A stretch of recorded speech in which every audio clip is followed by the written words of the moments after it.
Olá pessoal, muito boa noite para você que nos assiste pela TVT e nos acompanha pela Rádio Brasil Atual. O Revista Brasil TVT começa agora comigo, Ana Rosa Carrara, e com Kaique Santos. Boa noite, Kaique. Boa noite, Ana. Boa noite a todos os telespectadores do Revista Brasil TVT. E vamos aos nossos assuntos de hoje. Senador Marcos Duval, do Podemos, afirmou em depoimento à Polícia Federal que o ex-presidente Jair Bolsonaro não mostrou contrariedade a planos golpistas propostos pelo ex-deputado Daniel Silveira. Sobre a crise humanitária do povo Yanomami, deputados federais articulam pedido de CPI para investigar o governo Bolsonaro. Governo Lula completa um mês com diversas medidas do governo anterior revogadas. A retomada de algumas iniciativas como o Fundo Amazônia e a manutenção do Bolsa Família em R$ 600. O presidente da Petrobras, Jean Paul Prates, quer que Maurício Tolmasquim assuma uma nova diretoria de transição energética e energias renováveis na companhia. Presidente Luiz Inácio Lula da Silva propõe um fórum de paz para pôr fim à guerra na Ucrânia. O governador de São Paulo, Tarcísio de Freitas, escolhe o deputado Jorge Wilson para ser o líder do governo legislativa do estado. Depois da ausência de comemoração em 2021 e de festas de carnaval em datas alternativas em 2022, a programação de blocos de rua na cidade de São Paulo deve superar os números de 2020. Você acompanha também o nosso programa, o Revista Brasil TVT, pelo nosso canal no YouTube, é youtube.com/redetvt.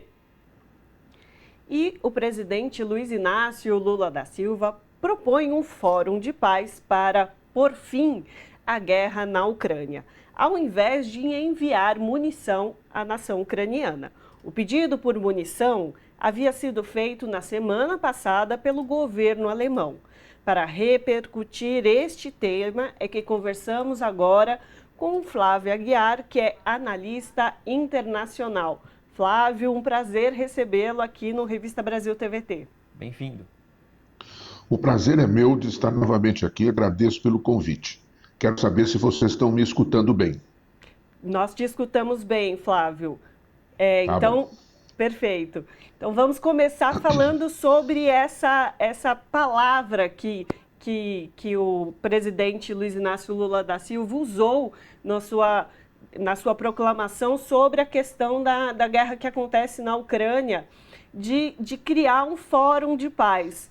Ele indo aí um pouco no caminho de se solucionar o conflito e não levar mais munição para que ele se alongue, né? Gostaria de ouvi-lo, Flávio, sobre essa declaração de Lula e sobre o que vem acontecendo na Europa perante a eleição dele aqui. Qual tem sido a repercussão da eleição de Lula na Europa?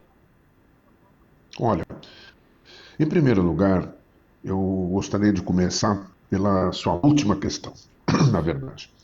A repercussão da eleição de Lula, tanto quanto a derrota de Bolsonaro, teve uma repercussão muito positiva aqui na mídia, entre os governos europeus e, aliás, em outras partes do mundo também, na América Latina, nos Estados Unidos, na África, até a Austrália se manifestou positivamente sobre isso. Quer dizer, houve um alívio geral pela derrota de Bolsonaro e uma saudade de Lula como um político, um estadista que, concorde-se em gênero, número, grau ou somente em alguns aspectos da atividade dele, ele merece, sobretudo, confiabilidade e respeito. Isso foi unânime.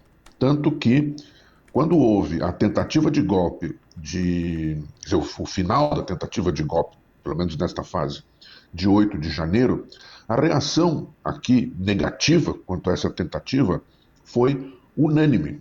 Reuniu, assim, desde políticos de esquerda, como o do Rassemblement National da França, passando por governantes e políticos de centro-direita, de centro, de esquerda, até mesmo essa tentativa teve o repúdio da extrema-direita europeia. Já haja visto as manifestações, por exemplo, do governo polonês, que é uma direita, e também no italiano, que também é de extrema-direita, que foram de apoio à democracia brasileira, de apoio a Lula e de repúdio à tentativa de golpe. Então, nesse mês de janeiro, vivemos uma lua de mel aqui, nós brasileiros que estamos no exterior, e no caso estou aqui em Berlim, né, presenciamos essa entre o presidente Lula, a mídia e os governantes europeus. A visita de Scholz à América Latina, sobretudo foi o Chile, Argentina e Brasil, e também com a menção essa difícil guerra na Ucrânia, as coisas sofreram uma pequena alteração. Eu vou me referir a isso também agora aqui, porque veja só, eu acompanhei aqui a declaração conjunta pela televisão, na Band News, do chanceler Olaf Scholz de Lula, né, com respostas aos jornalistas e tal. Eles abordaram uma pauta enorme de questões e manifestando uma enorme concordância. Clima, Amazônia, energia renovável, a questão do acordo entre a União Europeia e o Mercosul, acordo econômico, que não é unânime aqui na Europa, existe muita resistência por parte da França, mas Scholz e Lula manifestaram uma grande concordância. Lula revelou a disposição de reestudar a posição do Brasil quanto ao ingresso na OCDE, né? Esse clube dos países mais ricos, com alguns apensos, né? E o Brasil sempre teve uma posição assim hesitante de entrar ou não, mas ele se dispôs, pelo menos, a rediscutir a questão. Falou-se até no Clube do Clima, assim como se falou nesse grupo de paz, né, para ver se consegue auxiliar a resolver essa questão da guerra da Ucrânia. Falou-se até em mercado verde e outros temas, onde uma ampla concordância entre Olaf Scholz e Lula, uma manifestação das políticas de ambos os governos. Eu diria até que, com relação à guerra na Ucrânia, houve uma grande concordância. Quer dizer, Lula, por exemplo, condenou a invasão da Ucrânia pela Rússia. Isso ficou muito claro, né? Igualmente, claro, Olaf Scholz fez o mesmo, né? Existe uma diferença quanto à avaliação do que o papel dos países podem exercer com relação à paz na Ucrânia.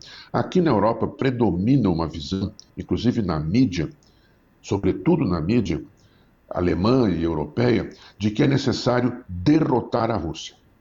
E Lula, evidentemente, descartou isso. Ele colocou como bandeira primeira a questão da paz, não a questão da derrota de um ou de outro lado, né? Ele ressaltou, o que é verdade, que o Scholz fez uma série de tentativas no sentido de evitar a guerra. Entretanto, aqui na mídia alemã, sobretudo, ganhou enorme espaço o fato de Lula usar a autorização da munição fabricada no Brasil, os tanques que vão ser fornecidos para a Ucrânia, pela Alemanha e até por outros países que têm o mesmo tanque, esse Leopardo 2, que vai ser fornecido para o governo de Kiev, né? Disse, no meu entender, com toda razão, que não é do interesse do Brasil, nem da América Latina, participar de uma forma ou de outra dessa guerra. É do interesse participar de um esforço, mesmo que seja limitado, ele mesmo ressaltou, difícil. Ocorre aqui na Alemanha, inclusive, a mídia exerce uma pressão enorme sobre o Olaf para favorecer o governo de Kiev no sentido de tentar isso que eles chamam de derrotar a Rússia, seja lá o que isso signifique. Pode signifique recuperar os territórios que a Rússia ocupou, pode ser que signifique recuperar a Crimeia, que a Rússia, na verdade, reanexou, que a Crimeia era da Rússia até os anos 50, né? Seja o esforço para derrubar a Putin, no governo russo, enfim, seja lá o que for, né? O fato é que, nesse sentido, o Partido Social Democrata alemão, dentro do que governa a Alemanha hoje, junto com o FDP liberal, o Freiheitliche Partei, e o Partido Verde, né?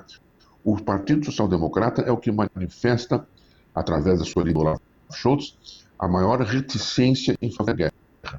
Os verdes estão sendo chamados aqui na mídia alemã de verde-oliva, já porque se tornaram defensores entusiastas da OTAN e do apoio incondicional ao governo de Kiev. E também o FDP, naturalmente, partido de inspiração liberal, né, no campo econômico, ele se manifesta também a favor do incondicional ao governo de Kiev. É errado fazer qualquer crime à OTAN. E Lula fez isto. Ele, naturalmente, como eu já apontei, ele criticou a Rússia pela invasão de um país, a Ucrânia, independente, e a tomada desses territórios que foram ocupados agora, né? Mas ele criticou também a OTAN, criticou também o comportamento dúbio, para dizer o mínimo, estou seguindo as palavras de Lula, que é uma visão mais Cristo, mas ele criticou esse comportamento dúbio do governo de Kiev. E isso, na mídia aqui, é considerado algo completamente inadequado.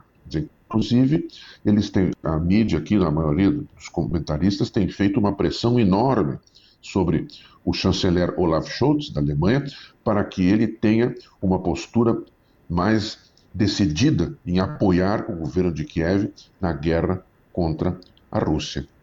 Inclusive, dentro do governo alemão, o Partido Social Democrata, da coalizão que dirige o governo alemão, é o que manifesta, através de Olaf Scholz, mais urgência em dar esse apoio incondicional à guerra. O Partido Verde, não sei se estou repetindo já o que ouviram, mas o Partido Verde vem sendo, aqui, inclusive na mídia alemã, de Partido Verde-Oliva. Está lá a adesão entusiasta que ele tem tido à política belicista da própria OTAN. Então, aqui houve um destaque desmesurado desse desacordo. O governo alemão pediu realmente que o presidente Lula autorizasse o envio da munição produzida no Brasil para os tanques Leopardo 2, que vão ser enviados para a Ucrânia. E o presidente Lula se negou, né? Agora, ressaltei, né, no encontro entre ambos, 95% de acordo, uma série de temas que são fundamentais da geopolítica contemporânea, né, que vão desde as questões climáticas até as questões sociais. Aproveitando, dentre esses temas, também teve o encontro da ministra do Meio Ambiente e Mudança do Clima, Marina Silva, com a ministra da Cooperação da Alemanha, Svenja. Teve aí um anúncio de uma verba para ações ambientais, né, muito importante, inclusive, que mostra que essa capacidade do governo Lula também de estar atento para os problemas aqui e buscar parcerias internacionais para a proteção do meio ambiente, né? Para olhar aí para as terras indígenas. A gente vê o povo Yanomami sofrendo bastante com a desnutrição, enfim, e vários outros desastres que ocorreram no governo anterior de Bolsonaro e que não teve a mesma capacidade de fazer essas ações. Queria que você falasse um pouquinho desse anúncio feito em conjunto pelos governos do Brasil e Alemanha também nesta semana. Começou essa questão com a retomada do Fundo Amazônico, do Fundo de Proteção à Amazônia, né, que havia sido suspenso, esse Fundo de Proteção, devido à política claramente não só irresponsável, né, mas política agressiva do governo Bolsonaro em relação ao meio ambiente em relação aos povos indígenas. Quer dizer, não só a Alemanha, a Noruega também, que aliás é a principal, no momento é a principal contribuinte desse fundo, né, havia suspendido. Quer dizer, e agora o governo Lula vem buscando acertadamente não só a liberação desse fundo, mas a ação, né?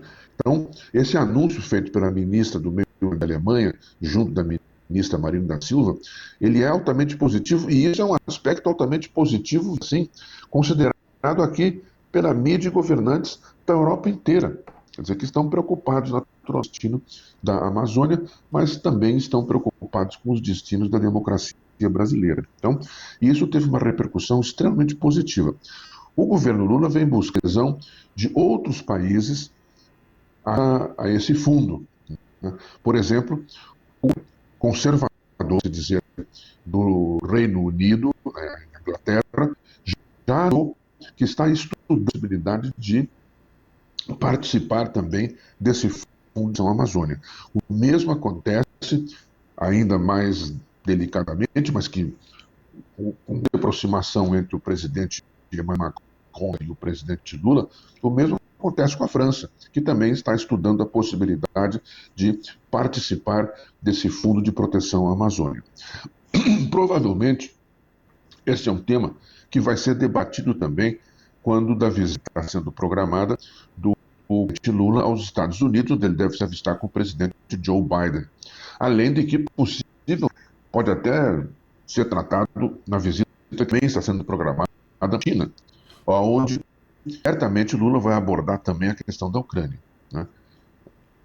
Lula privilegia a questão da participação nesse esforço de paz, de um modo geral, devido à clara ascendência econômica que age sobre a Rússia, né?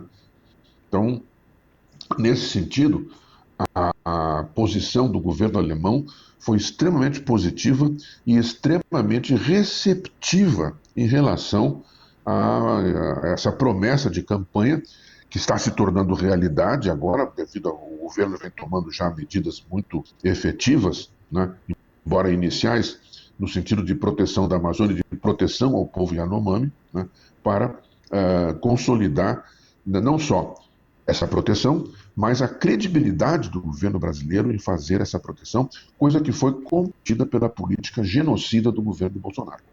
Obrigado, Flávio Aguiar, analista internacional com quem a gente conversou há pouco. Sempre bem-vindo aqui ao programa. Eu agradeço e até uma outra oportunidade. Muito obrigado. Abraço.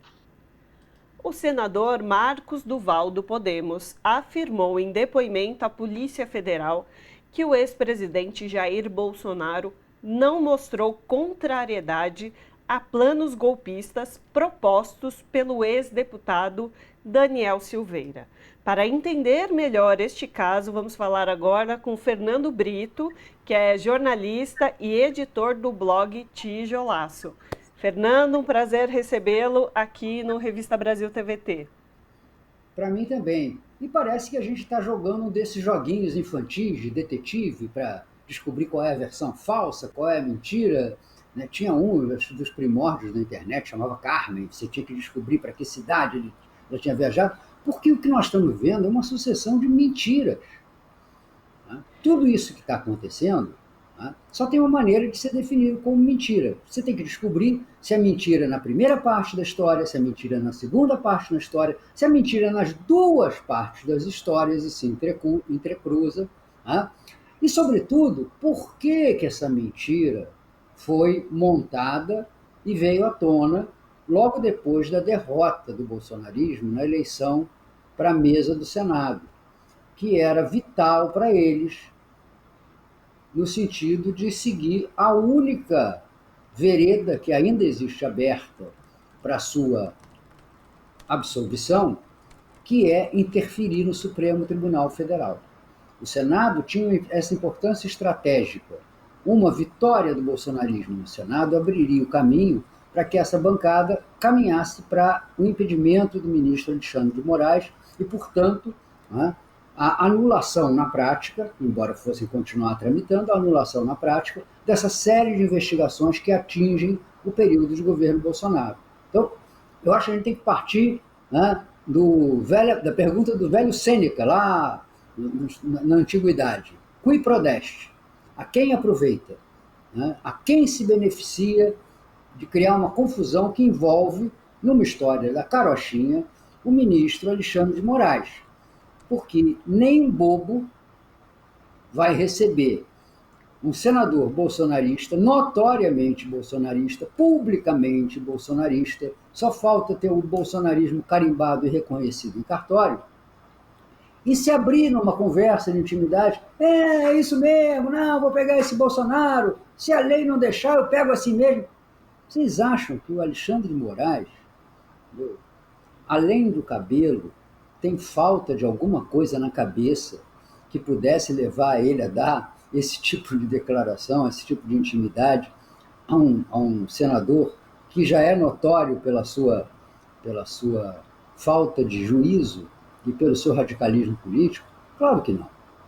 O problema é que o caminho que restou a Bolsonaro é o caminho da beira do precipício. É por isso que as coisas, quando a gente raciocina, a gente custa ver, mas isso aqui, por que o Bolsonaro vai se beneficiar disso? Isso é muito perigoso para ele. Não existe outro caminho para ele, senão o caminho do que é muito perigoso, porque as saídas para ele se estreitaram. Vamos devagar. O senador Marcos Duval, que é uma dessas heranças que nós conservamos daquele período lavajatista da polícia, onde se elegeram uma série de energúmenos, entre eles Marcos Duval pelo Espírito Santo, né? Muita gente até comemorou que o Magno Malta não tivesse sido eleito. O Marcos Duval é outro, o cara que anda com o brochinho da SWAT. Né? Qual é a carreira dele? O que ele já fez na vida? Ele foi soldado do 38º Batalhão de Infantaria. Sabe-se lá como, ele saiu dali para fazer uns cursos de atirador e se tornou instrutor de tiro. Na polícia... Fernando, na polícia do Espírito Santo... Só para a gente ajudar a retomar um pouquinho aqui, então, aproveitando que você já citou, voltou aí a citar como foi ali essa contradição, inclusive, do presidente, do essa contradição envolvendo o ex-presidente Jair Bolsonaro, o senador Marcos Duval, Daniel Silveira, que está preso.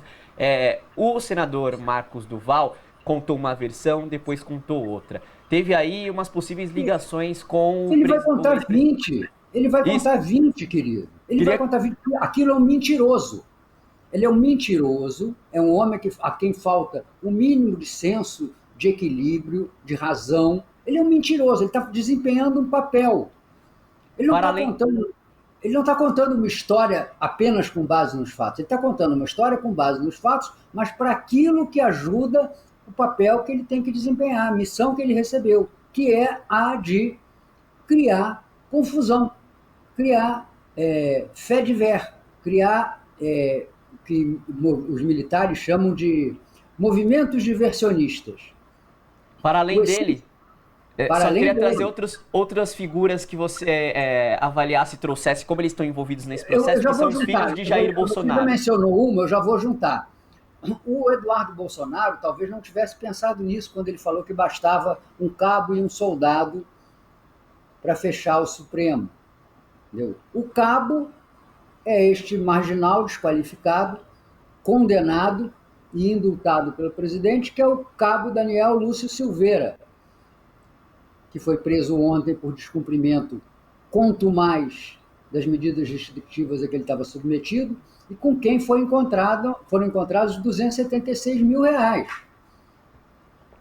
Ninguém perguntou até agora.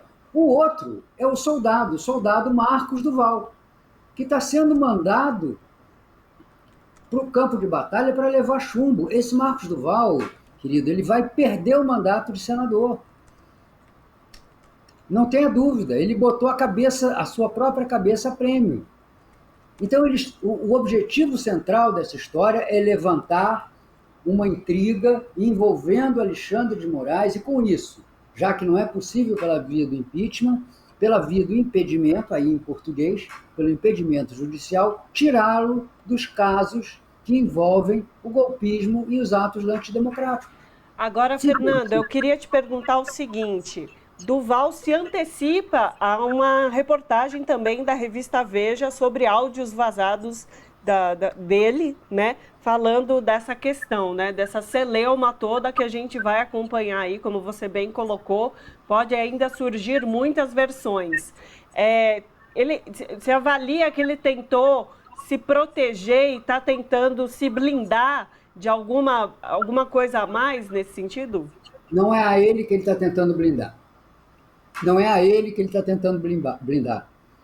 Pensa bem, você dá uma entrevista à Veja, dizendo que foi aliciado pelo Daniel Silveira para um encontro combinado na base de GPS, para embarcar num carro da própria presidência, que não precisasse ser parado na porta do Palácio da Alvorada, embora ele diga que seja grande, confunda também com Granja do Torto, para ter uma conversa com o presidente da República, na qual se combina um plano rocambolesco de colocar uma escuta no senador,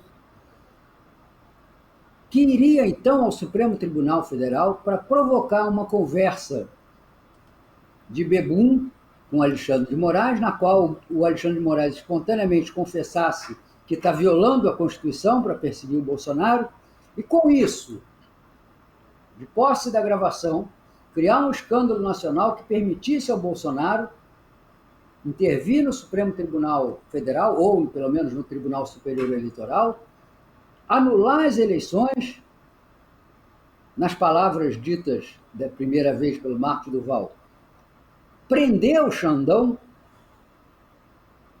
e permanecer na presidência da República o próprio Bolsonaro. Gente, entendeu? Isso aí é coisa de... se eles não fossem bandidos, a gente diria, é coisa de maluco. Mas eles estão apelando para soluções desesperadas como essa. E o pior é que nós estamos aceitando as coisas como se as narrativas que eles fizessem fossem verdadeiras. Elas podem conter fatos verdadeiros. Ninguém está dizendo que não. Até para serem mais sólidas, elas podem e devem conter fatos verdadeiros. Mas elas são articuladas. Eu acho que a imprensa cai mais fácil nisso aí do que a polícia. Vou dar um exemplo. Ontem, o interrogatório do Anderson Torres durou 10 horas. Ontem, sexta ou quinta-feira. Durou 10 horas. Policial nenhum interroga 10 horas algum investigado se da conversa não tiverem saindo boas informações. Se o cara simplesmente estiver negando tudo, estiver contando histórias da carochinha, etc. e tal, e o interrogador continua insistindo, é porque em cada pedaço daquele interrogatório ele vai arrecadando detalhes que lhe permitam montar a história. Porque nenhuma das histórias que é contada, nem pelo Marcos Duval, nem pelo Valdemar Costa Neto, nem pelo Anderson Torres, se sustenta em si própria.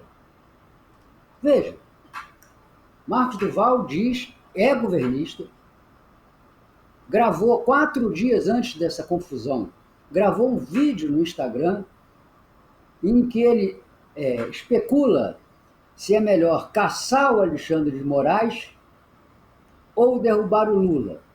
Porque o Alexandre de Moraes estaria, palavras de Marcos Duval, na internet, no Instagram, eu coloquei lá no blog, tem um link para quem quiser assistir. Porque ele acha que o Alexandre de Moraes vai fazer o impeachment do Lula, porque o Alexandre de Moraes é amigo do Geraldo Alckmin. Olha só como é que viaja na maionese o cara. E o Geraldo Alckmin está interessado em ascender o poder pelo impedimento do Lula. Mas aí ele diz que isso é muito difícil, porque, aspas, o Alexandre de Moraes se tornou uma unanimidade nacional. Ele é detestado por todos os brasileiros. Até mesmo lá no STF, os outros ministros não aguentam mais ele. Fecha aspas. Esse é o cara que se diz amicíssimo do Alexandre de Moraes e que diz que tem intimidade com ele para dizer: ministro, preciso dar um pulo aí. Vem hoje, vem amanhã. Gente, conseguir uma audiência mesmo sendo senador, uma audiência com o ministro do Supremo, não é uma moleza, não é uma coisa fácil. Aquilo ali ele forçou um encontro de portaria. O Salão Branco, onde ele diz que se encontrou com Alexandre de Moraes, apesar do nome pomposo, é a portaria do Supremo. Né? Na sexta-feira de manhã, O Alexandre de Moraes enviou uma mensagem para um evento em Portugal, do qual ele tinha sido convidado e que não pôde comparecer presencialmente, dizendo o seguinte, que 2 ou 3 vezes se encontrou com esse Marcos Duval, e que este encontro a que ele se refere foi no salão, na portaria ali de pé, no Salão Branco do Supremo, e quando ele contou essa história mirabolante, a reação dele foi de simplesmente dizer o seguinte, então vamos botar isso num depoimento, o senhor agora mesmo vem dar um depoimento, nós vamos reduzir isso a termos, para ter validade. Ah, não posso, por causa das questões de inteligência, e se escafedeu. Então, isso não tem solidez. O essencial nesse episódio é nós descobrirmos por que essa trama está sendo montada. Porque dessas bananeiras que estão aí em desfile, não virão jacas. Marcos Duval, Anderson Torres, Valdemar da Costa Neto e outros que tais mentirão ou falarão a verdade, tanto quanto isso convenha a eles ou a Jair Bolsonaro. É só esse o metro que eles usam para... E é gente temerária. Veja, vamos lá. Ele foi a Veja. A Veja não descobriu a história. Ele foi a Veja se oferecendo para dar um depoimento bomba. Gente, ninguém vai a uma revista como a Veja, com a importância da Veja e com a trajetória da Veja marcada pela exibição escandalosa, né, de episódios que seriam bombas jornalísticas, sem saber que aquilo vai ter uma enorme repercussão. Por que Flávio Bolsonaro, por 2 vezes na quinta-feira, confirmou a reunião do Duval com o presidente, apenas dizendo que o presidente não tinha falado nada, tinha se mantido em silêncio, tinha tentado evitar que fizesse uma besteira? Então, a história toda é falsa, embora contenha pedaços de verdade, e embora contenha o essencial, que é o ânimo golpista do governo Bolsonaro. Essa é a clareza que a gente tem que ter para não se confundir, entendeu? E não subestimar. Porque está em voga agora dizer assim, porque é um golpe tabajara, são conspiradores de quinta categoria. São! Mas era o presidente da República. Muito bom conversar contigo. Queria que você fizesse rapidinho, só trouxesse o site para a galera que nos assiste do Tijolaço, e a gente está terminando a entrevista, infelizmente, mas foi muito bom conversar com você. Tijolaco.net, sem cedilha, tijolaço sem cedilha.net. Perfeito. Antes de terminar, eu só queria fazer uma advertência a quem acompanha a gente, para na hora de aplicar a cabeça às situações, compreender que, embora a gente tenha a tendência natural de se atrair por um escândalo, por um assunto como esse, né, que é chocante, espetacular, né, pirotécnico, nós temos que lembrar o que está em jogo neste momento. E o que está em jogo neste momento é impedir que o governo eleito que se instalou no Brasil consiga encontrar um clima de paz e estabilidade para desempenhar o seu trabalho. Tanto é assim que a gente verificou nas várias e mutantes entrevistas de Marcos Duval que uma das suas preocupações maiores era ficar estimulando a criação de uma CPI, onde eles vão, como negacionistas que são, onde eles vão desenvolver uma tese tão plena de lógica quanto aquela da vacina vira-jacaré, que é a tese de que o governo Lula, por meio do próprio presidente e do Flávio Dino, prepararam os atos de 8 de janeiro para conseguir apoio da opinião pública e se posarem de vítima. Veja, vai até aí a capacidade dessa gente, porque o mundo para eles é apenas o que eles chamam de construção de narrativas. A verdade, a Terra ser redonda e não ser quadrada, não tem importância nenhuma. O que importa é a versão, o que importa é a criação de uma agitação que transforme as pessoas em zumbis, incapazes de usar a própria racionalidade para perceber o que está por trás, motivando cada tipo de atitude. Vamos seguir então acompanhando os desdobramentos, né, desses escândalos aí que estão surgindo, inclusive envolvendo o governo anterior. Obrigado, Fernando Brito, jornalista e editor do blog Tijolaço. Obrigado a vocês. Um bom programa na TVT, a nossa emissora mais combativa do Brasil. Um abraço, Fernando. Tchau, tchau.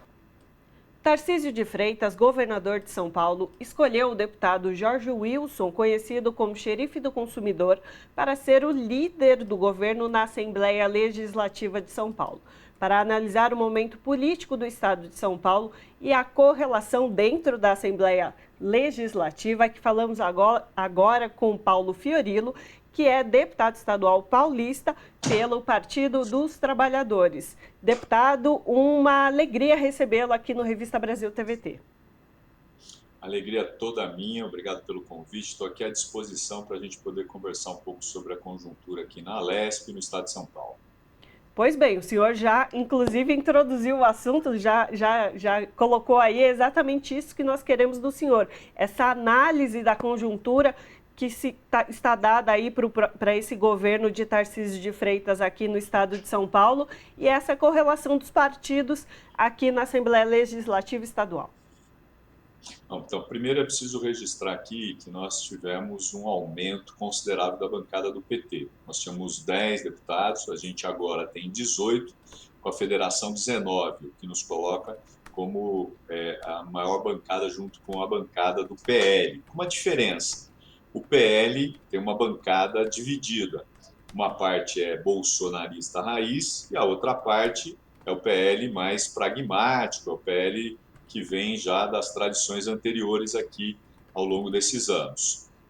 Nós crescemos também na oposição. A gente pode chegar a 28 deputados na oposição e ainda podemos ter deputados e deputadas que possam, em determinadas situações, não votarem com o governo, possibilitando que a oposição faça um amplo debate e ainda consiga mudar projetos de lei a partir da nossa concepção, da nossa visão, que não prejudique os trabalhadores, que não prejudique a população mais carente e que possa contribuir para que o Estado tenha uma outra perspectiva para tratar os seus cidadãos.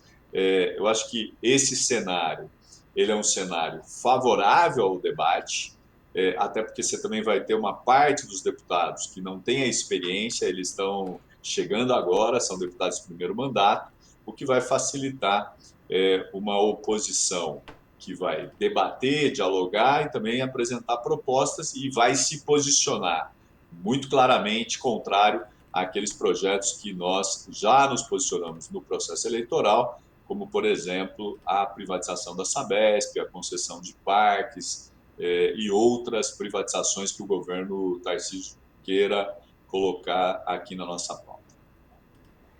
Deputado, traz algumas outras ações também, já que você falou da composição, desse aumento da bancada do PT na Assembleia Legislativa de São Paulo, já que a gente, infelizmente, o PT não conseguiu eleger o governador aqui em São Paulo. Então temos Tarcísio de Freitas, bolsonarista, e tem, além dessa pauta da privatização da Sabesp, algumas outras ideias que não vão ao encontro aí de pautas do PT, as pautas de esquerda até mais aí, que são polêmicas. Então, eu queria que você trouxesse ações que vocês estão pensando aí, haja visto que, apesar de não ter o governo, tem aí uma forte presença dos parlamentares nessa gestão.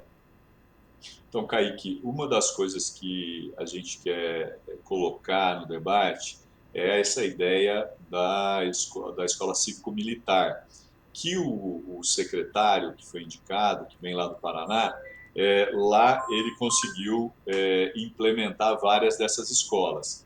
Então, além da questão da Sabesp, além das outras concessões e privatizações, nós queremos também debater projetos que são contrários à nossa visão. Você falou aqui da possibilidade da eleição do Haddad. Nessa eleição, no segundo turno, uma coisa que só tinha acontecido com o Genuíno, já lá nos anos 2000. Então, assim, a oposição, além de ter avançado, a gente também teve condições agora de discutir outras pautas que interessem aos trabalhadores e que eles possam querer colocar aqui, como essa da Escola Cívico-Militar. Eu acho que a gente tem uma outra questão importante. Nós apresentamos aqui na Assembleia agora um projeto de lei que vai tramitar, que impede a contratação de pessoas físicas ou jurídicas que tenham participado ou patrocinado a tentativa de golpe no último dia 8. Então, a ideia é que a gente também faça esse debate e que o Estado possa impedir ou, pelo menos, limitar a contratação dessas pessoas que participaram, que financiaram e que têm divulgado ideias antidemocráticas. Então, esses temas serão pauta aqui da Assembleia, com certeza, e o PT e os outros partidos que estiveram juntos na eleição do Haddad cerrarão fileiras nesse debate tão importante de defesa da democracia e da defesa dos interesses dos trabalhadores, daqueles que mais precisam do Estado aqui em São Paulo. Deputado, uma das questões aí no período em que o Tarcísio de Freitas estava montando o seu governo foi a criação de uma supersecretaria que pega aí meio ambiente, infraestrutura, transporte e logística. Na verdade, se a gente parar para pensar assim, são temas que não naturalmente se correlacionam, né? A verdade, alguns até são paralelos, mas não convergem, né, para o mesmo espaço. Como é que o senhor pensa aí que isso pode afetar os trabalhos também do governo? O que isso pode influenciar nas ações que o governo vai fazer nesse sentido? E como que a Assembleia Legislativa, o senhor e a Assembleia Legislativa vê isso? Então, Ana, essa ideia de uma supersecretaria, a gente sempre vê com muita preocupação, principalmente quando você junta temas que não são correlatos, como você disse. E no caso do meio ambiente, é uma preocupação muito grande. Primeiro porque a gente teve o governo Bolsonaro, que permitiu desmatamento. A gente está acompanhando a situação dos Yanomamis, uma coisa assim absurda, né, de permitir que os garimpeiros ilegais pudessem explorar de forma ilegal minérios nas terras indígenas e levar à morte, levar à destruição, levar à fome e à miséria. Então, nós precisamos estar muito atentos para que a gente não tenha no estado de São Paulo retrocessos nessa área que é tão importante. Além disso, a gente também pretende apresentar CPIs para poder verificar como o governo João Dória e Rodrigo Garcia atuaram em determinadas áreas. Por exemplo, a questão do DER, né, que foi utilizado ao longo dos últimos 4 anos como um instrumento para fazer política a partir das rodovias, a partir do recap das rodovias e das estradas, em que eles tentaram trazer para a base do governo prefeitos para apoiar a candidatura do Rodrigo. Então, aí tem, com certeza, um foco muito grande para a gente poder explorar o que faremos ao longo dos próximos anos, apresentando propostas de investigação, instando o Tribunal de Contas e o Ministério Público para que se apure se houve ou não alguma irregularidade. Então, a ideia é que a gente possa ficar muito atento às posições e às proposituras dessa secretaria, até porque a própria secretária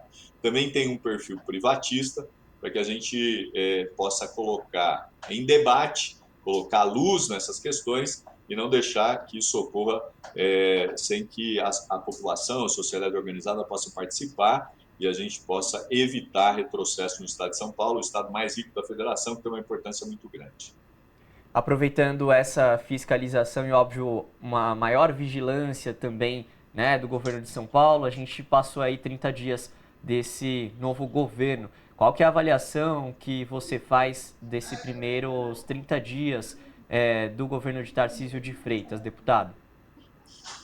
Então, Kaique, a gente tem atuado muito na fiscalização orçamentária. Ao longo desses últimos 4 anos, o mandato se dedicou a acompanhar a execução orçamentária para ver como é que o governo se porta, onde é a prioridade dele. Nesse início de governo, nos últimos primeiros 30 dias, a gente ainda não tem uma definição muito clara. Ele está reorganizando as secretarias e, portanto, a gente vai ter que aguardar um pouco do ponto de vista orçamentário. Do ponto de vista político, é possível dizer que ele tenta dialogar com o governo federal. Aliás, vocês devem ter acompanhado a declaração dele que agora ele é sócio do Lula, né? Uma coisa assim que ninguém imaginava ele usar essa expressão, e, ao mesmo tempo, tenta manter pontes com os extremistas de direita, os bolsonaristas raízes, para manter um equilíbrio. Eu acho que é difícil, porque a cada denúncia, a cada informação nova com relação ao governo Bolsonaro, isso vai fazendo com que o governo Tarcísio também tenha que se reposicionar. Falou contra a tentativa de golpe do dia 8, tem trabalhado muito a tentativa de parcerias com o governo Lula, né? Então, assim, a gente vai ter que acompanhar muito de perto. Vale a pena aqui destacar duas coisas. Ele montou um governo que uma parte é da referência e da relação pessoal dele lá de Brasília, né? Trazendo Paulo Guedes, assessores e quem trabalhou com ele. A segunda é o Kassab como referência, que tem indicado vários secretários, e deixou lá duas secretarias mais bolsonaristas, né?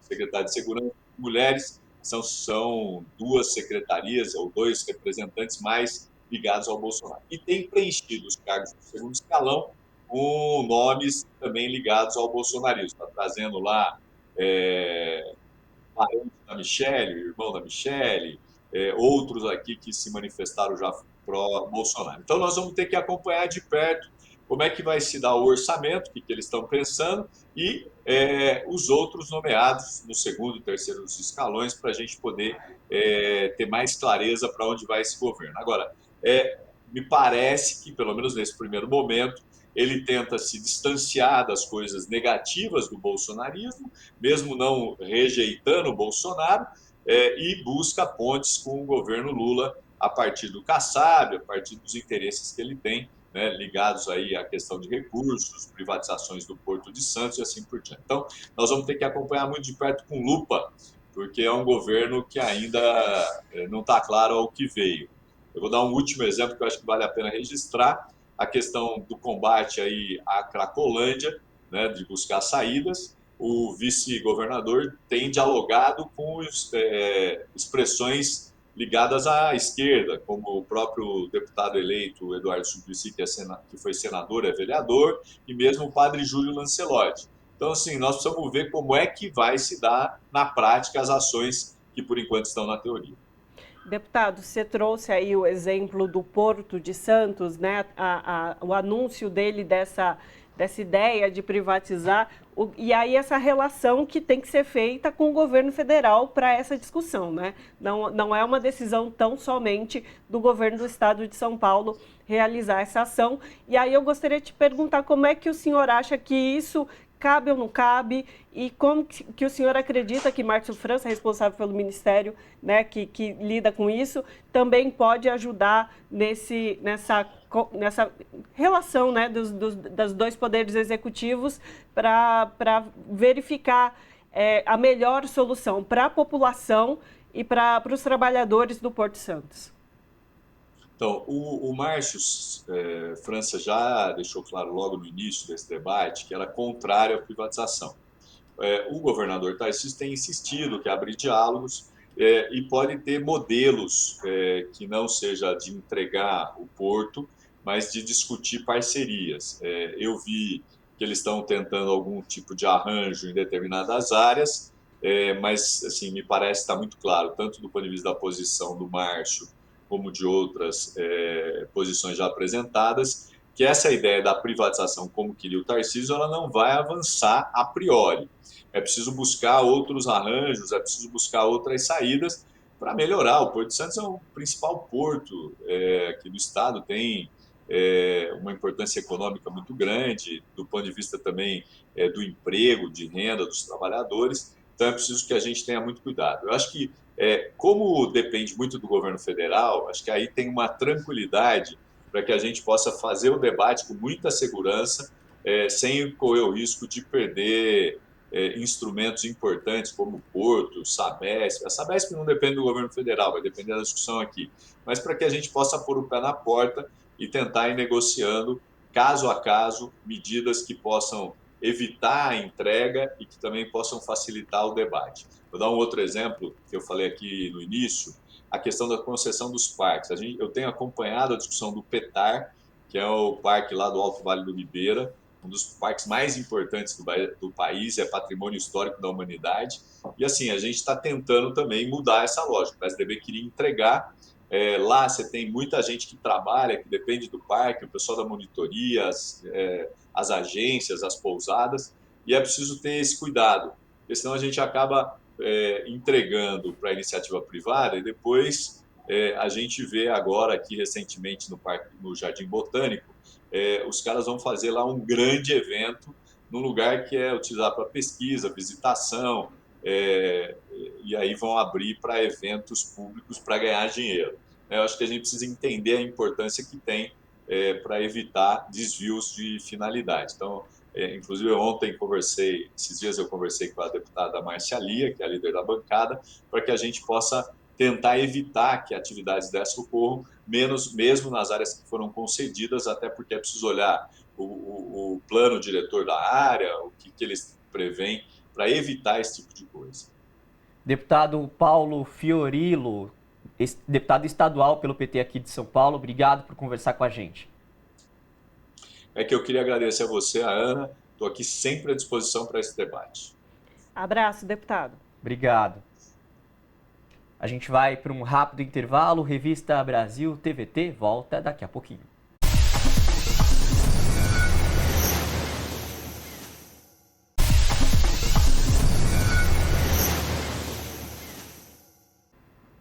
E estamos de volta com Revista Brasil TVT. O governo Lula completou um mês com diversas medidas do governo anterior revogadas, a retomada de algumas iniciativas como o Fundo Amazônia e a manutenção do Bolsa Família em R$ 600. Para uma análise desse primeiro mês do terceiro mandato como presidente, é que conversamos agora com José Dirceu, que é ex-presidente nacional do Partido dos Trabalhadores, advogado e foi ministro-chefe da Casa Civil do primeiro mandato do presidente Lula. Zé Dirceu, um prazer recebê-lo aqui hoje. Prazer é meu. Veja bem, se nós levarmos em conta que o presidente Lula e o PT e os aliados constituíram um governo que expressava o apoio de esquerda, de centro-esquerda, de frente ampla que o Lula recebeu, já é um fato importante.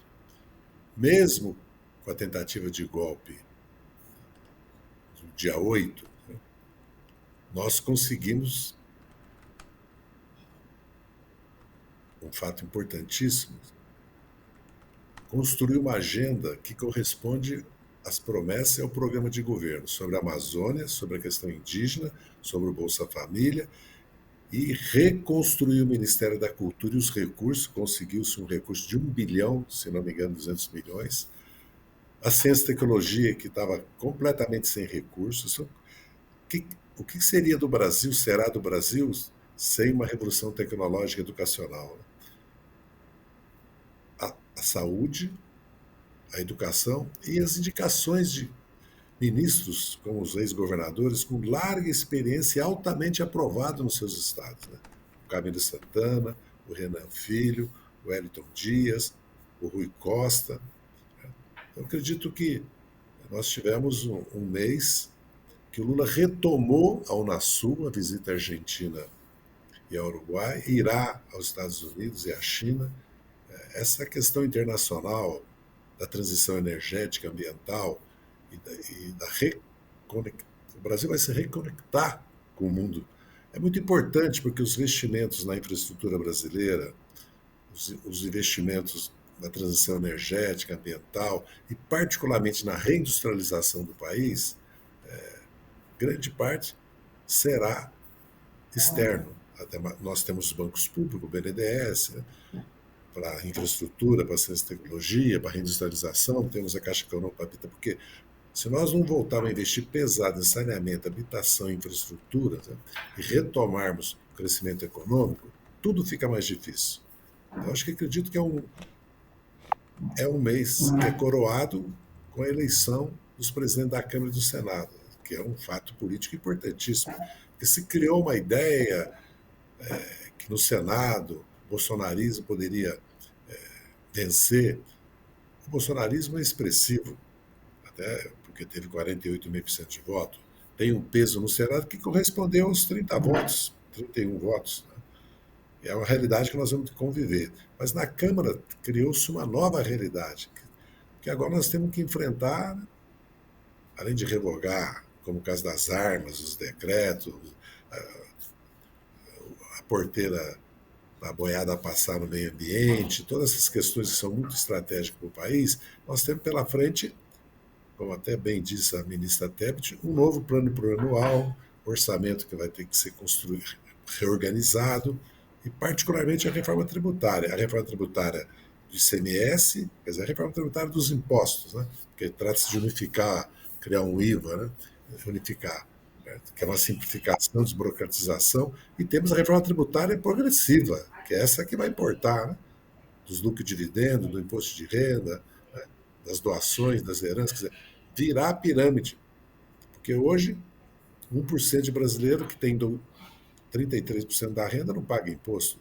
10% que tem a metade não paga. Quem paga imposto é a classe trabalhadora. Nós precisamos inverter isso. Então, eu acredito que foi um mês de grandes avanços e, em certo sentido, vitorioso, porque vamos lembrar que nós enfrentamos a tentativa de um golpe de Estado. Iniciou-se também a reinstalação daquilo que está na Constituição do poder civil, que é a síntese de todos os poderes. Aliás, como até a geopolítica militar, da doutrina militar das Forças Armadas ensina.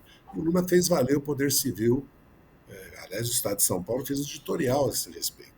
Por fim, o poder civil se impôs a tentativa, né, de tutela militar. Dirceu, aproveitando que você já citou algumas ideias e propostas que vão precisar naturalmente de passar ali pelas casas legislativas, tivemos eleições nas presidências do Senado e da Câmara, aí com 2 presidentes reeleitos.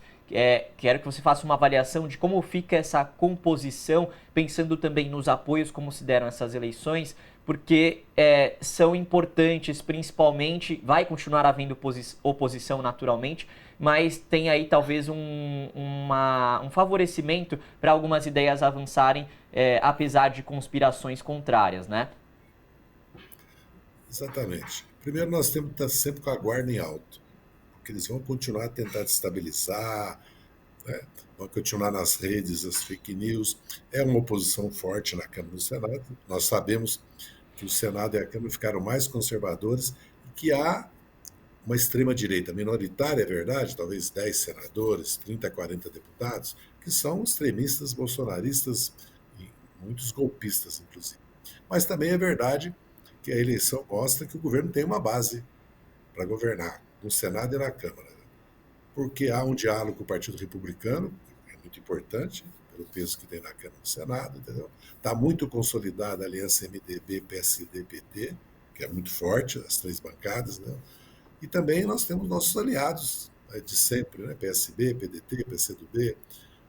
Acredito que há boas perspectivas nesse sentido. Temos líderes experientes, José Guimarães, o Jacques Wagner, né?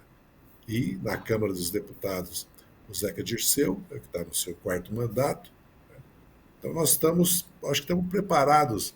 E importante, o Lula, cada dia, vai consolidando mais o chamamento e a organização da participação, né, popular, social e também do empresariado, do sindicato, das ONGs, das forças políticas organizadas da sociedade no seu governo.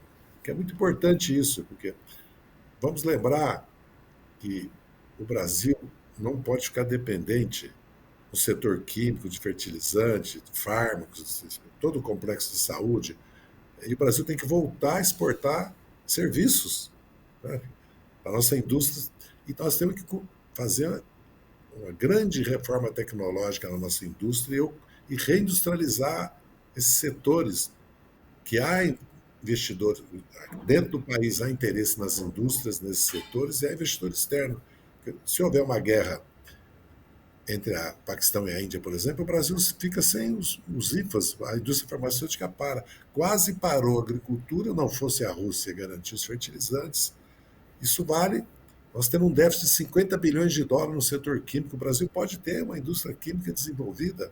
Então, há aí muitos interesses que se confluem também nesse momento no mundo. Porque com as mudanças geopolíticas, com a reorganização das cadeias produtivas, com o encarecimento de maneira extraordinária do custo logístico e os riscos de explosões de preço do petróleo, a Petrobras tem que ser autossuficiente e exportar, inclusive, e tem que ser autossuficiente em derivados. O Brasil não pode ficar dependência de diesel e de gasolina. Se houver uma guerra, uma situação militar mais grave, o país vai parar, certo? Apesar que nós temos energia hidrelétrica e limpa, eólica e solar, somos um país soberano em matéria de alimentos, soberano em matérias tecnológicas, temos capacidade de produzir tecnológica, somos assim, um país que é uma potência média, mas é preciso que se assuma isso. E eu percebo que parte da elite brasileira, até a maioria, já renunciou a um projeto de desenvolvimento nacional, quando no mundo está acontecendo exatamente o contrário, né? Agora mesmo, a Grã-Bretanha criou um imposto sobre carbono que fecha o seu mercado de aço. Todos os países, a França estatizou a indústria nuclear porque 70% da sua energia é nuclear. Então, nós estamos na contramão dos outros países, não só nessas questões, mas também em matéria de política de juros, de política monetária. Né? O que está acontecendo no Brasil é uma coisa inédita. Dirceu, aproveitando que você já falou um pouco dessa retomada do Lula com relação a outros países, queria falar um pouco aqui da América Latina. Ele esteve presente na CELAC, retomou essa participação do nosso país nesse coletivo, né, em que o ex-presidente Jair Bolsonaro havia desistido de participar, vamos dizer assim, e já retomou um protagonismo aqui na região. E aí a minha pergunta a você é exatamente sobre essa importância que o Brasil retoma na América Latina e na unificação do continente como uma potência também. Acredito que talvez assim, um aspecto mais importante dessa retomada, né, do governo do presidente Lula, estamos governando pela 5ª vez, né, e o nosso presidente pela 3ª, é a política externa. Primeiro porque o que vai valer são os interesses nacionais. E é isso que tem que valer na política externa. Nós não somos nem do bloco da China, nem do bloco dos Estados Unidos, nem do bloco da União Europeia. Nós somos do nosso bloco, do nosso carnaval, que vai começar daqui a pouco. Segundo, que no mundo de hoje é preciso ter a voz de um bloco. A voz de cada país individualmente, certo?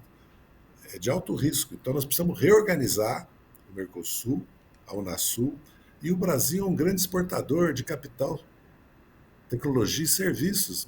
Nós construímos em qualquer país da América Latina até o golpe de 16 as principais obras, refinarias, estaleiros, siderúrgica, rodovia, ferrovia, aeroportos, saneamento, habitação. Então, o Brasil é um grande exportador de capitais. Precisamos reorganizar o financiamento das exportações, como existe em todos os países do mundo. Falar que o BNDES não pode financiar a exportação é cair no ridículo no mundo todo. Né? E nós precisamos também voltar a ter presença, né, no G8, no G20, nas organizações das Nações Unidas, na OMC, na Unesco, na FAO, né, no Pacto de Migração, como nós já voltamos. Quer dizer, o Brasil volta a atuar internacionalmente, mas o mais importante é a integração sul-americana, por uma razão simples. Nós, unificados, somos 400 milhões, somos o tamanho da Europa. Entendeu? Como é que o Brasil pode renunciar a isso? Então, porque tudo que eu estou falando tem uma racionalidade dentro de uma estratégia de desenvolvimento nacional e do papel do Brasil na América Latina e no mundo.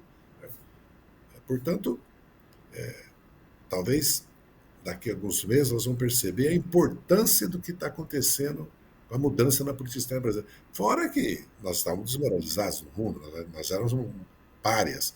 E o presidente Lula é uma grande liderança mundial, é visto assim, recebido como tal, e pode exercer esse papel, e vai exercê-lo, no meu entendimento. Até na questão da guerra da Rússia com a Ucrânia. Dirceu, só para a gente então ir fechando também aqui, tivemos um mês de governo Lula, muitas coisas aí avançando positivas, as reuniões internacionais como foram citadas também, e há aí um plano, né, para que 100 dias, então tem aí mais um tempo, muitas coisas avançarem ainda mais, e 100 dias é um tempo razoavelmente legal para muita coisa avançar, haja visto que a gente teve aí 4 anos de governo Bolsonaro. Inclusive um plano de investimentos, nos moldes do antigo PAC, você foi ministro da Casa Civil, tem alguns planos que está sob o comando da Casa Civil. Queria que você avaliasse isso também agora, pensando nos próximos dias aí do governo.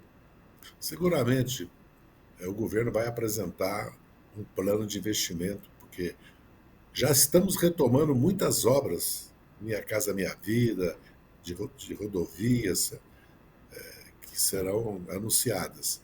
Então, eu creio que, vamos dizer assim, um PAC ou algo parecido deve surgir. Mas também, nos próximos meses, né, nós vamos ter 90, vamos dizer assim, na verdade são 100, nós temos pela frente 90 dias, certo? Vai ficar claro, certo, as mudanças radicais que estão acontecendo na saúde, na educação, na ciência e tecnologia, na política cultural do país, e também no ataque à pobreza e à desigualdade. E essa questão que hoje mundialmente é a questão mais importante que tem, a questão ambiental e indígena. E também já as linhas gerais, né, de um plano de retomada do crescimento econômico, que passa pela reforma tributária, passa pela essa discussão da âncora fiscal, certo? Mas passa principalmente com a retomada do emprego e o combate à fome. Por isso a importância de nós termos aprovado na PEC Transição R$600 do Bolsa Família, que é muito importante porque é também um elemento, fator fundamental para a retomada do crescimento econômico, que estimula a demanda, a produção local, o comércio local. Entendeu?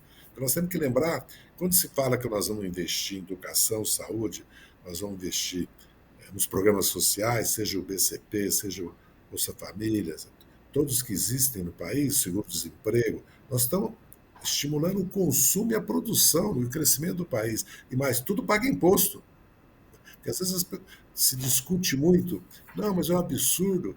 Mas espera um pouquinho, mas paga imposto, tem um retorno. Se aumentar a arrecadação e crescer, essa questão de dívida pública, de inflação, tudo isso vai... Não há saída para a dívida pública, para a inflação, para o déficit público, se não for crescimento econômico.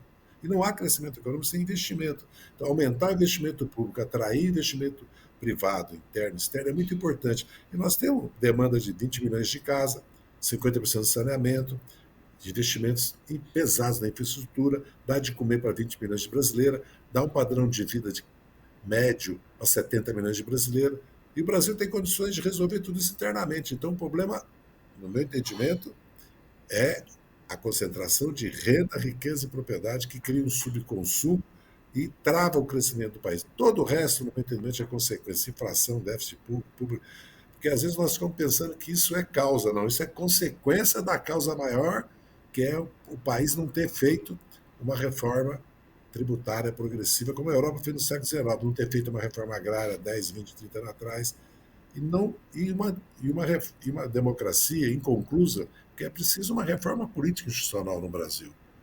Agora, são tarefas de médio prazo. Agora, as tarefas são essas que nós colocamos aqui, mais dos primeiros 120 dias e desse primeiro ano de governo. O mundo mudou muito, o Brasil mudou muito, então nós temos que pensar também, mudar também a nossa interpretação, a nossa visão do Brasil. Até porque nós estamos num governo que a primeira prioridade é a democracia, né? Porque, infelizmente, isso é uma realidade. E segundo, é o combate à pobreza e à desigualdade. Esse é o nosso motivo, é o nosso norte. Nós não podemos perder esse norte. Muitíssimo obrigado, José Dirceu, ex-presidente nacional do PT, o Partido dos Trabalhadores, advogado, ministro-chefe também, foi ministro-chefe da Casa Civil do primeiro mandato do presidente Lula. E corintiano. Muito bem. Abraço. Abraço. O presidente da Petrobras, Jean Paul Prats, quer que Maurício Tolmasquim assuma uma nova diretoria de transição energética e energias renováveis na companhia. é sobre as possibilidades de atuação da Petrobras com energias limpas, que conversamos agora com o próprio Maurício Tolmasquim, que é professor do Programa de Planejamento Energético da COP UFRJ e foi presidente da empresa de pesquisa energética, secretário executivo e ministro interino de Minas e Energia, onde coordenou o grupo de trabalho que elaborou o novo modelo de setor energético. Professor, um prazer recebê-lo aqui no Revista Brasil TVT. Bem-vindo. Um grande prazer, é um prazer meu. Vou falar aqui como professor que eu sou. Realmente existe essa especulação que eventualmente eu possa ir para a Petrobras, mas atualmente eu estou, como você bem disse, na universidade e vou falar como um pesquisador que eu sou nessa área de energia. Perfeito, porque é exatamente disso que nós gostaríamos de conversar, sobre as potencialidades da companhia Petrobras em trabalhar com energias limpas, né? Energia eólica, enfim, as outras que não são a base do petróleo, vamos dizer assim, mas com certeza o senhor vai me explicar muito melhor que eu. Então, sem dúvida, a decisão do presidente Jean Paul Prat de colocar a Petrobras no caminho da transição energética é uma decisão bastante acertada. As grandes petroleiras do mundo, elas estão todas nessa área, investindo em fontes energéticas renováveis, em tecnologias de captura de carbono. Então, estão todas elas preocupadas com a questão climática. E a Petrobras, ela ainda está muito defasada dessa movimentação que as petroleiras todas vêm fazendo nos últimos anos. Então, eu acho que é bem acertada essa decisão do presidente da Petrobras. Maurício, trazendo aqui a importância, por exemplo, mesmo que ela não tenha sido criada ainda e é uma possibilidade, e aí, independente de ser você ou não que tem essa expectativa ou outra pessoa, mas qual a importância de ter uma área como uma nova diretoria que seja focada para essas energias limpas e sustentáveis, que é um novo caminho aí que deve ter de possibilidades para a Petrobras? Olha, eu acho fundamental. Eu acho que ter uma diretoria dedicada a essa questão das energias renováveis, da transição energética, da descarbonização, é colocar esse tema em pé de igualdade com as outras fontes, com petróleo, gás, que é claro que a Petrobras vai continuar investindo. Então, eu acho que criar uma diretoria dedicada a isso manda uma mensagem para o Brasil, para o mundo, de que a Petrobras vai realmente levar a sério essa questão de diversificar a sua área de atuação, incluindo também as fontes renováveis. Inclusive, a estatal ela já tem alguns planos, alguns caminhos sendo aí conduzidos, inclusive uma parceria ali com a Equinor, sobre um estudo para se pensar parques eólicos offshore, que são... o senhor pode explicar melhor que eu, com certeza, mais uma vez, o senhor é o especialista, não eu, mas pudesse explicar qual que é essa proposta de offshore e por que o Brasil tem essa capacidade, o que o nosso país tem como característica que nos leva a ter essa condição viável para esse tipo de energia. Então, a eólica offshore, que é a construção de plantas eólicas no mar, né, ela vem crescendo no mundo todo. E o Brasil tem condições muito favoráveis, porque nós temos uma costa muito grande, né? Então, e tem várias vantagens. O Brasil a energia eólica, onshore, quer dizer, em terra, já vem crescendo muito nos últimos anos. Qual é a vantagem da offshore? É que você, por exemplo, você pode botar junto ao centro de carga, ao centro de consumo, onde estão os consumidores, né? Hoje você tem o grosso da geração eólica onshore, em terra, está no Nordeste. mas você tem um mercado de consumo muito grande no Sudeste, no Sul. Então, você pode, ao construir eólica offshore, por exemplo, no Sudeste, evitar que você tenha que construir longas linhas de transmissão do Nordeste para o Sudeste para trazer energia de uma região para outra. Então, essa é uma das vantagens. Além disso, a energia eólica no mar, geralmente, os aerogeradores são mais altos. E quanto mais alto, melhor o vento, mais o aerogerador pode gerar de energia. Então, tem uma série de vantagens que indicam que o Brasil deve continuar a expandir a geração eólica em terra, mas também tem que olhar para essa nova fronteira que é a geração de energia eólica no mar. Maurício, ainda continuando um pouco também na transição, mas indo para outros caminhos que tem a ver, que é a política de preços da Petrobras, desde ali do governo de Michel Temer, tem uma política de preços que é muito criticada, né, por especialistas, enfim, que tem ligação também com essa parte de energia e dos combustíveis, e há uma defesa dos trabalhadores para que seja feito, que mude essa política e que vem como uma das mudanças nessa nova gestão do governo Lula, e também, além da mudança de preços, a mudança dessa parte da energia e dos investimentos, né, para seguir aí valorizando a estatal. De que forma você avalia isso também e como que vai se dar isso, você acompanhando de perto essa parte? Então, a agenda de questão de política de preço eu não tenho acompanhado bastante, mas nessa parte que você falou de retomada dos investimentos, isso sem dúvida vai ser uma ação importante da Petrobras, né?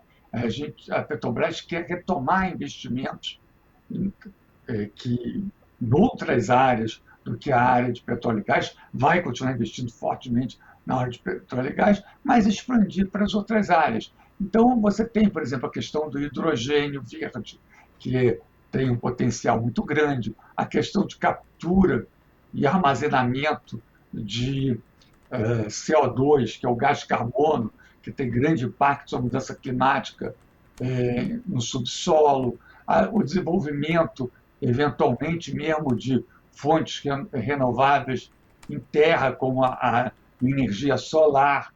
Então, tem um vasto campo de investimentos que a Petrobras pode ter um papel importante, a questão de armazenamento de baterias. Então, tem aí, eu acho que é justamente a ideia que eu tenho visto que o presidente da Petrobras, o novo presidente da Petrobras tem anunciado, é justamente da empresa entrar nessa área, o que eu acho bastante importante. Professor, e inclusive falando um pouco aí de investimentos, a gente pensa também sobre a inteligência, a tecnologias por trás de tudo isso, dessas renovações.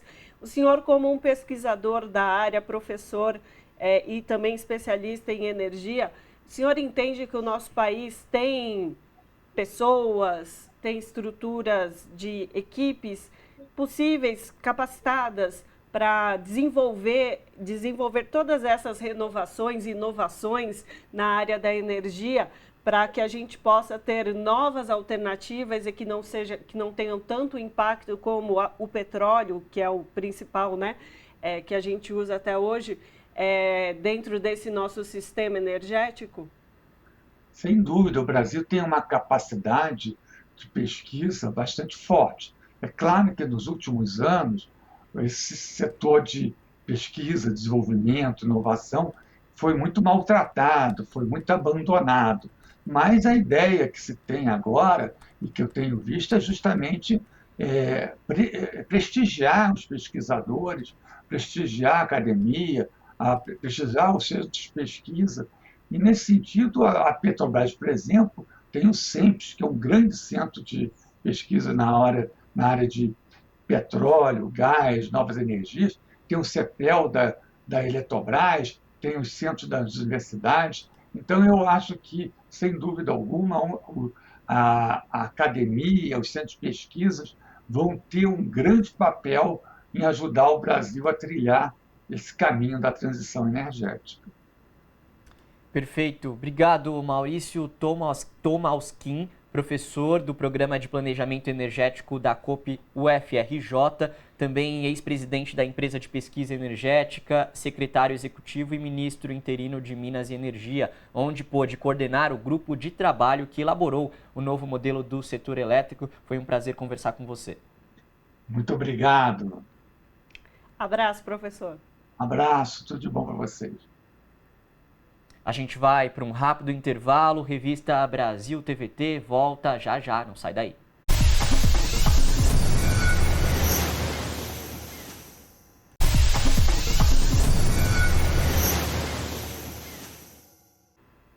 E voltamos com Revista Brasil TVT. Sobre a crise humanitária do povo Yanomami, deputados federais articulam pedido de CPI para investigar Bolsonaro. Para abordar a situação dos Yanomamis, é que falamos agora com Juliana Paula Batista, que é advogada do Instituto Socioambiental, o ISA. Juliana, prazer recebê-la aqui no Revista Brasil TVT. É um prazer estar aqui com vocês também, agradeço o convite. Juliana, então vamos começar falando sobre essa crise humanitária que tem assolado ali o povo Yanomami. A gente já tem informações também que há outros povos indígenas, outras etnias que têm passado por condições parecidas, mas a questão é também que isso impacta o meio ambiente, impacta também não só o meio que eles vivem ali, as terras indígenas, mas o todo do nosso país, enfim, de um modo geral, o meio ambiente. Gostaria que você pudesse falar um pouco dessa questão de como que o ISA vê essa crise e esse impacto aos povos indígenas, que são os guardiões do meio ambiente, e ao meio ambiente que a gente tem agora essas informações com mais clareza, né? Olha, a gente vê, né, com muita preocupação o governo federal descumpriu várias determinações, tanto da Justiça Federal de Roraima quanto do Supremo Tribunal Federal, para tomar medidas adequadas para proteger os indígenas Yanomami. Principalmente, a gente tem inclusive provimento que determinava a retirada, determina ainda a retirada dos invasores da área, mas muito pouco foi feito. Dá para a gente dizer nada foi feito? Não, não dá para a gente dizer que nada foi feito. Mas o que foi feito foi pouco e foi muito insuficiente diante do tamanho da crise humanitária e do tamanho da demanda. Tanto o Instituto Socioambiental, mas principalmente a Utucar, Associação Yanomami, já vinham denunciando a crise humanitária que estava se abatendo sobre o povo, né? O aumento dos índices de desnutrição, o aumento dos índices de malária, o aumento da contaminação por mercúrio, principalmente de mulheres grávidas e de crianças, que é uma coisa bastante preocupante, porque o mercúrio, uma vez que você está contaminado, não tem como retirar ele do corpo, né?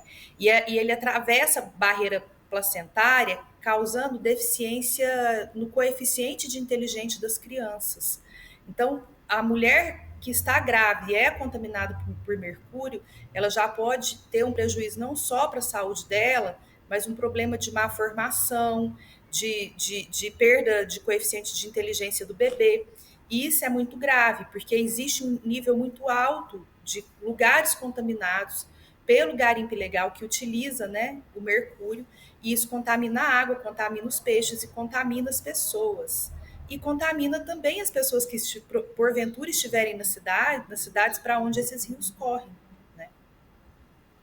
Juliana, traz para a gente a avaliação de vocês, o ISA que sempre acompanha a situação do meio ambiente dos indígenas, e vocês têm alguns estudos geralmente também sobre isso. Como que ficou a questão da saúde, né, que contribuiu diretamente para essa situação de emergência sanitária que vive os Yanomamis e outros povos indígenas também talvez beiram essa situação. O que aconteceu nos últimos anos que houve essa desassistência para a gente chegar no nível tão grave como a gente está vendo agora?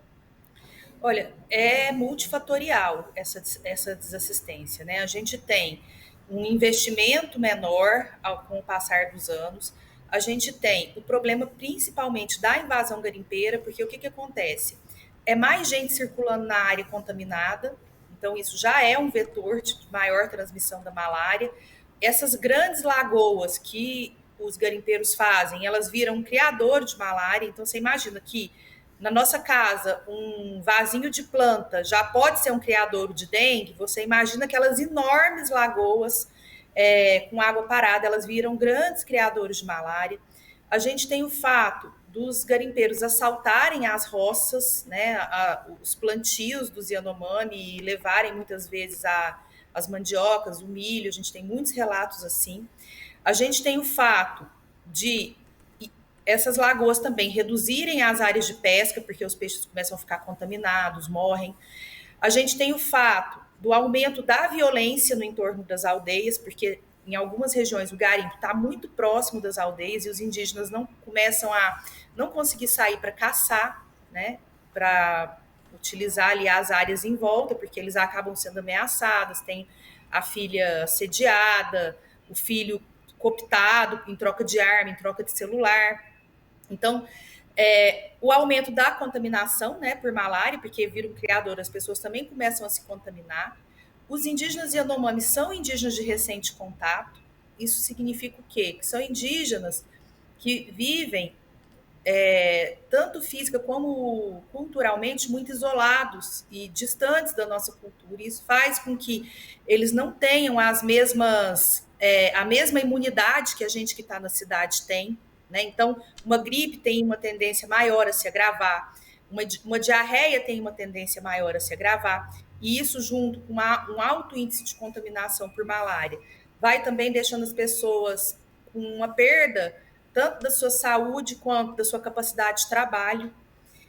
E a gente tem também estruturas de postos de saúde que foram sequestradas pelo garimpo. Então, existem casos de crianças com desnutrição que começam com uma diarreia e vai morrer com desnutrição sem nenhum acesso a atendimento de saúde, porque as equipes de saúde não conseguem chegar nesses locais onde você só entra de avião, em algumas regiões só de helicóptero, porque a estrutura do posto de saúde, onde esses profissionais trabalham, onde eles ficam dormindo, comendo no tempo que eles estão na aldeia, ela foi sequestrada pelos garimpeiros, né? Inclusive as pistas de pouso, onde os aviões aterrissam para levar essas equipes de saúde. Então, é uma questão multifatorial, mas ela tem, principalmente no garimpo, o maior problema desse impacto, né, social e de saúde ao povo Yanomami. Inclusive, aproveitando esse seu fechamento, falando da questão do garimpo, o acesso aéreo, a FAB restringiu o acesso via aérea da região ali dos Yanomamis em Roraima. E aí o presidente Luiz Inácio Lula da Silva disse que agora vai dar fim a essa prática de garimpo ali na região. Eu gostaria de ouvi-la sobre se essa ação da FAB colabora efetivamente para que se combata a prática de garimpo ali na região, mas não só da região, como um todo também, em outras regiões, se essa restrição de zona aérea da FAB e também a atuação do governo federal em dizer que vai ser intransigente a essa prática, se isso efetivamente impacta positivamente nos Yanomamis e nos povos indígenas no geral. Olha, essa com certeza é uma das muitas medidas que precisam ser tomadas para impedir que esses garimpeiros continuem sendo abastecidos, né? Então, eles estão em lugares, no meio da floresta, eles precisam que alguém leve para eles comida, combustível, e isso geralmente é feito por meio de uma logística aérea.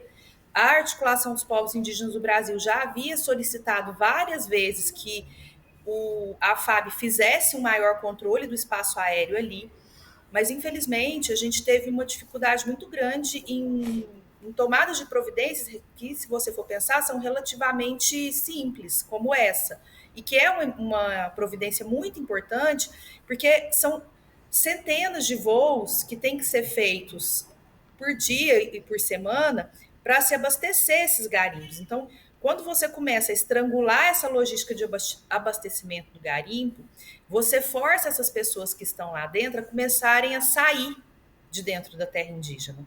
Então, essa é uma das medidas para que você depois possa entrar e retirar quem ainda ficou. É tentar gerar um esvaziamento até para que se diminua tanto o trabalho da polícia como a possibilidade de conflitos de grandes proporções.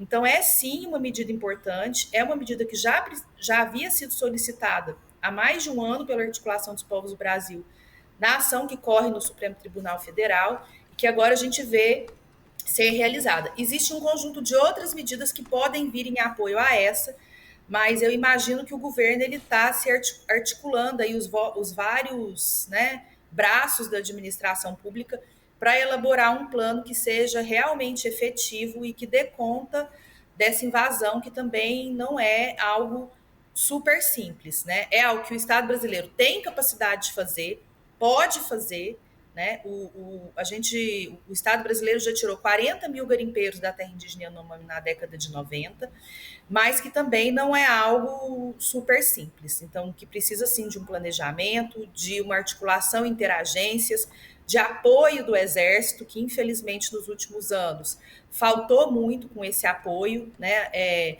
O IBAMA não tem condição de sozinho fazer essa retirada de garimpeiros, ele precisa do apoio da Polícia Federal, da Força Nacional, do Exército, e o que a gente espera é que haja maior cooperação interagências para que essas operações possam ser realizadas com sucesso e que também se possa investigar a cadeia de crimes, porque a gente precisa entender não só quem está lá fazendo essa atividade legal, mas principalmente quem está financiando essa atividade legal e quem está se beneficiando dessa atividade legal, né? Tanto quem financia a estrutura, como quem se beneficia com a compra desse ouro ilegal.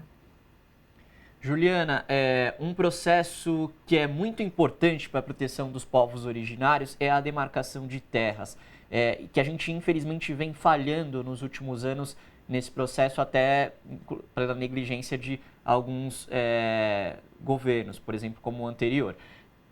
Agora, que bom, a gente tem um Ministério dos Povos Indígenas nesse governo Lula, que dá uma maior atenção para isso, até porque quem assume é uma pessoa indígena, que é a Sônia Guajajara.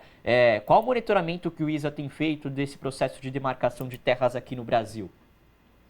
Olha, a gente consegue fazer um monitoramento das terras que já têm o processo administrativo aberto, né?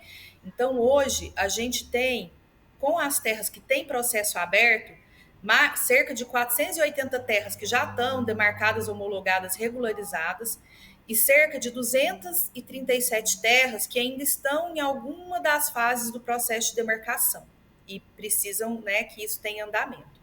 A demarcação ela é fundamental. Primeiro, ela garante segurança jurídica. Todo mundo tem certeza que ele é uma terra indígena, não existem mais dúvidas sobre isso.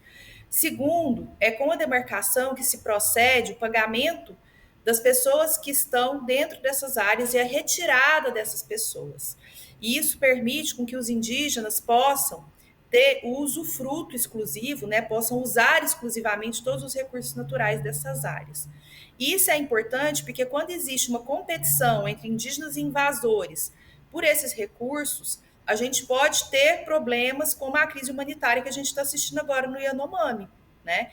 Então, eles precisam, essas terras não são demarcadas à toa, elas não são um brinde que o Estado brasileiro dá aos povos indígenas. Elas são demarcadas porque elas são necessárias à sobrevivência física e cultural desses povos. Então, é importante que as demarcações aconteçam, que o Estado brasileiro... Essa é uma política de Estado, né, prevista na Constituição. Ela não é uma... agora eu sou um governo de esquerda, não quero fazer essa política. Ela não é uma liberalidade do presidente ou do governador, né? Não importa se o presidente é de direita, se ele é de esquerda, qual a vertente política que ele segue. Essa é uma política de Estado que ela precisa ser operacionalizada por quem assume um cargo como chefe do Poder Executivo, porque essa é uma determinação constitucional, né? Então, essas demarcações precisam ser feitas, mas a proteção territorial dessas áreas também precisa ser feita, porque a terra indígena Yanomami é uma terra demarcada e homologada desde 1992. E Juliana, falando aí, você mencionou a punição do garimpo ilegal, do combate a esta prática. O ministro Silvio Almeida, da Direitos Humanos e Cidadania, indicou que vai propor ao governo federal que empresas e pessoas que sejam beneficiadas pelo garimpo ilegal, mas não necessariamente sejam os praticantes, mas se beneficiem dele, possam também sofrer algum tipo de punição para ir na tentativa, inclusive, de aniquilar esse processo, essa prática. Como é que vocês avaliam esse tipo de proposta, se isso também vem a contribuir aí com as condições dos povos indígenas? Olha, pela ótica do direito ambiental, tanto quem pratica uma ação que causa um dano ambiental, quanto quem se beneficia dessa ação, mesmo não sendo a pessoa que diretamente está causando dano ambiental, pode sim ser responsabilizado. Eu acho que essa responsabilização ela é importante porque a gente vive um mundo de escassez e finitude de recursos, né? Então, quanto mais a gente também conseguir responsabilizar tanto as pessoas que causam o dano quanto aquelas que se beneficiam, a gente também está aí criando mais possibilidades de fazer a restauração dessas áreas que já estão extensivamente degradadas. E eu acho que isso também, né, essa punição, principalmente quando ela incide no bolso, ela tem um caráter pedagógico, porque as pessoas que se beneficiam disso, elas vão tomar mais cuidado. Agora, a grande pergunta é: quem são as pessoas que se beneficiam dessas práticas? É algo que precisa realmente ser investigado muito a fundo e com afinco pela Polícia Federal. Legal. Juliana Paula Batista, advogada do Instituto Socioambiental UISA, obrigado pela participação com a gente no Revista Brasil TVT. Volte outras vezes. Obrigada também, pessoal. Contem comigo. Abraço. Tchau, tchau. Tchau. Depois da ausência de comemoração em 2021 e de festa de carnaval com datas alternativas em 2022, a programação de blocos de ruas na cidade de São Paulo deve superar os números de 2020. Para comentar essa retomada dos desfiles oficiais, é que falamos agora com a Lei Youssef, que é ex-secretário de Cultura da cidade de São Paulo, ativista cultural e um dos fundadores do bloco Acadêmicos do Baixo Augusta. A Lei Youssef, um prazer recebê-lo aqui no Revista Brasil TVT. Prazer é meu, Ana, Kaique, todos da TVT, que acompanham, que fazem um trabalho extraordinário. E que bom que a gente está falando sobre carnaval, né? Uma felicidade falar da retomada do carnaval de rua aqui na cidade, aproveitando o seu histórico aí já de anos de atuação cultural, de gestão cultural e política nessa área. Gostaria de ouvi-lo sobre essa retomada, qual que é a sua avaliação, qual que é a expectativa? Bom, eu acho que esse momento é um momento muito marcante, que ele remete um pouco ao processo que foi de construção desse Carnaval de São Paulo, que é tão recente, que tem coisa de 15 anos, e que depois de uma grande ebulição, de uma grande luta social pelo direito à cidade, conseguiu fazer essa festa gigantesca na maior cidade do país, que hoje tem o maior carnaval de rua, em números absolutos, em giro econômico, em todos esses aspectos. Então, a gente voltar depois da tragédia pandêmica, também a gente lembrar essa nossa luta recente, esse processo de direito à cidade, né? Que acho que transformou a cidade de São Paulo, né? Transformou porque colocou a cultura na rua, tirou a cultura de dentro dos estabelecimentos e levou para a rua, a arte para a rua.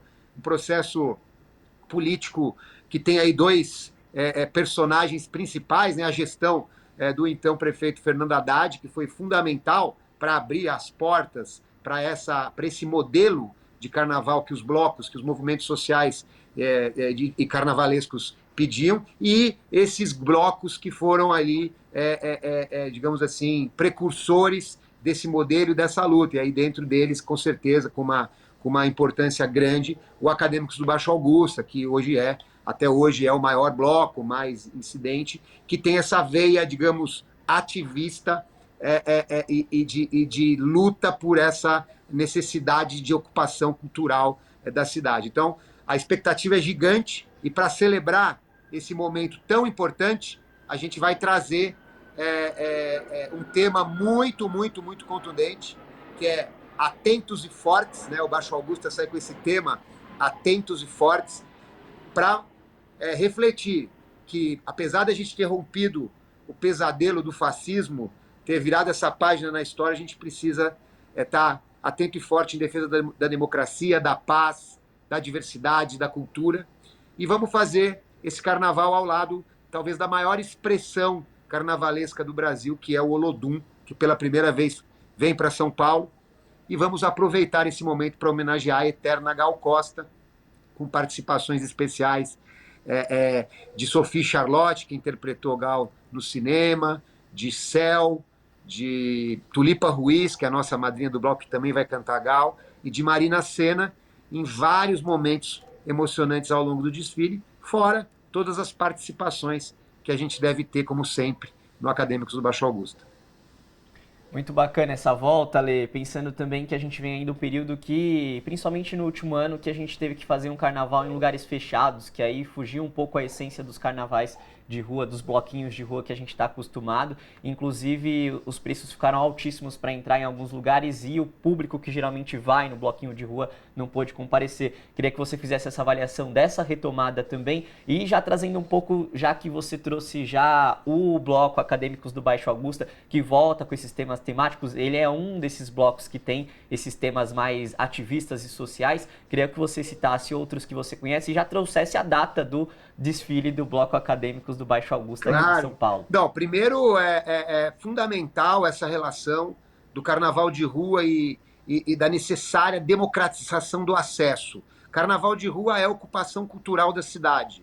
Então, mesmo que você faça ensaios, por exemplo, o Baixo Augusta tem uma prerrogativa de jamais cobrar por qualquer evento que faça, né? A gente tem outras formas de tentar rentabilizar e viabilizar o desfile do bloco, né? Então, de fato, esse momento de reencontro com as ruas é um momento também de reequilíbrio entre a verdadeira vocação de ocupação cultural e eventuais festas fechadas e tal, porque nós estamos falando de ocupar a cidade, né? Nós estamos falando de democratizar o acesso à cultura, nós estamos falando de liberdade de ir e vir, e de liberdade de se expressar. Então, assim, é um momento em que a gratuidade, a presença de todos de uma mesma forma, numa mesma vibração, numa mesma alegria, euforia e também num desejo de reocupação da rua, é muito importante para essa cultura se expressar, né? O carnaval, como diz Roberto da Mata, talvez seja a única instituição que realmente dê senso de continuidade ao Brasil, né? É mais ou menos que muita coisa acontece entre o carnaval e o outro, mas o carnaval sempre acontece. Com a pandemia ele não aconteceu, e agora ele volta para nos reconectar, né, o Brasil se reconectar consigo mesmo nesse momento tão importante de tanta esperança no futuro que a gente tem, né? O Acadêmicos do Baixo Augusta sai no dia 12 de fevereiro, às 14 horas em ponto, na esquina da Paulista com a Consolação. Aproveito para chamar a atenção de que esse ano vai sair às 14 horas em ponto mesmo, então todos que nos ouvem, todos que nos assistem, anotem aí, porque senão vão perder as participações emblemáticas aí de Olodum e de tantas outras, porque a gente tem muita coisa para fazer num curto espaço de tempo. Então é das 14 horas às 19 horas o desfile do Acadêmicos, mas às 14 em ponto, muitas e muitas surpresas e atrações ali na esquina da Paulista com a Consolação. Ale, a gente está falando desse grande bloco que é o Acadêmicos do Baixo Augusta e que leva milhares de pessoas para as ruas, mas característico também do Carnaval de Rua de São Paulo são pequenos blocos, blocos de bairro, que são muitas vezes temáticos e trazem, como você já colocou, um ativismo cultural, né? Dos diversos temas políticos, temas de acessibilidade, de diversidade. Você acredita que esse carnaval de 2023 isso vai ter mais pujança também?